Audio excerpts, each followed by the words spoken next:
Hello, all of my otaku enthusiasts. My name is Prof Otaku and welcome back to my channel. Today I wanted to just do a short video, a little manga review on a new release by Yen Press called Mieruko-Chan. This is by Tomoko Uzumi. This is a new mangaka, has not had anything published really big before this. They had a little one-shot called Gemini that had came out. But this is a release by Yen Press, like I said. This was released in early December, and the second volume comes out in February. So let's take a look at Mieruko. So Mieruko-Chan follows the main character, Miko. She lives a normal high school life, but the big twist is that she can see monsters, and nobody else can. And it's basically her life going through different scenarios in her typical high school life, but she just has to encounter these monsters everywhere she goes. And she decides to ignore them the best that she can, or at least she tries to. And in this first volume, we see the struggle she goes through and the funny situations she gets in, and the emotional and mental struggle she goes through to kind of keep her composure in these pretty terrifying situations. So what did I like about this first volume? I think the biggest thing going for it is the art. You can really tell that the mangaka is focused on, not breezing through the artwork. The backgrounds are really detailed. There's not a lot of white going on. I'm going to show you just a couple of panels here. So you can kind of see this is the artwork we're talking about for this manga. What's really cool is that there's a distinct difference between the monsters, which are kind of drawn in a very darker shade. It's a lot more kind of a realistic kind of artwork. I kind of look at it more like Tokyo Ghoul artwork. And then you've got the normal characters, which have that very cartoonish-esque kind of drawing. And so that's a very interesting contrast. Like I said before, there's not a lot of white. You can tell that there's a lot of detail.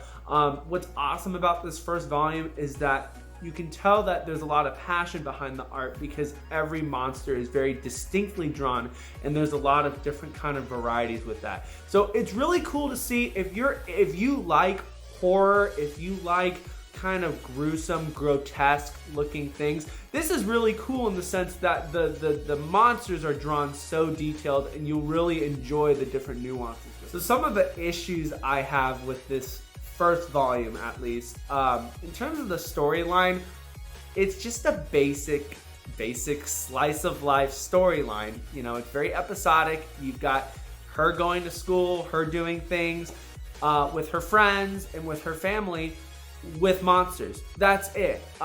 It doesn't dive any deeper into that. So my concern with this manga moving forward is whether it's just going to be the same thing over and over and over again, and whether there will be any development with any side characters. We get introduced to her friend, which is a prominent other character in this first volume. But if it's going to be the same thing over and over again, just her doing things and her friends doing stuff with her and her family, and it's just monsters and she's just trying to avoid the monsters, I can't see how this can get any more interesting, and I can see it getting old really fast. A manga like Komi Can't Communicate, where it's episodic, but there's progression in the storyline, you see development in the characters. I hope that this will be able to do that. I hope maybe we get to go into the lore of the monsters. Why can she see them? Where did they come from? So we'll see what happens with that. Another problem that I have with this is that there's a lot of fan service in this. Lots of fan service. It's not to the point where it's like, okay, it's it's a lot. Like, it's enough, you know. I don't want to read it anymore. But it's there enough where you go, okay, you can tell that, you know, it's a first volume and they're trying to get the readers in, so they put some fan service in there. So hopefully they tone it down, because there are just some instances where I was like, did you really need to put that in there? So that's just my personal opinion. If you've read this and you have a different opinion, I'd be interested to hear about it. So to conclude, what did I think of Mieruko-Chan?